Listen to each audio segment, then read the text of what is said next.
காவல்துறை உயரதிகாரிகள் ஆலோசனை கூட்டத்தை கூட்டின தமிழக டிஜிபி போதை ஒழிப்பு சம்பந்தமா முக்கியமான உத்தரவுகளை போட்டு அதே கூட்டத்துல ஒரு டிஐஜியை கடுமையா எச்சரிச்சாராம்.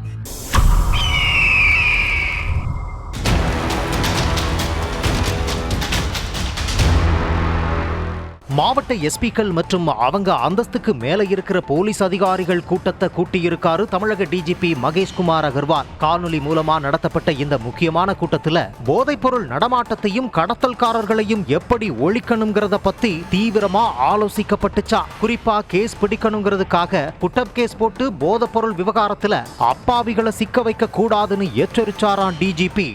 அப்பாவிகளை நீங்க ட்ரக் கேஸ்ல சிக்க வச்சீங்கன்னா அவங்க அதையே பிறகு தொழிலா மாத்திப்பாங்க. ட்ரக் மாஃபியா அவங்கள யூஸ் பண்ண ஆரம்பிச்சிடுவாங்க. இருக்கிற போதைப் பொருள் குற்றவாளிகளை பிடிங்க, புதுசா போதைப் பொருள் குற்றவாளிகளை உருவாக்கிடாதீங்கன்னு சில உயரதிகாரிகளை மனசுல வச்சு கராரா பேசினாரா. குறிப்பா ராமநாதபுரம் டிஐஜி அவரோட சரகத்துல இருக்கிற போதை ஒழிப்பு சட்டம் ஒழுங்குன்னு பல வழக்குகள்ல போதுமான அப்டேட்ஸ் இல்லாம பேசுனதுல கடுப்பான டிஜிபி முக்கியமான கூட்டத்துக்கு வர்றப்போ தெளிவான தகவல்களோட வரமாட்டீங்களான்னு வறுத்து எடுத்துட்டாரா.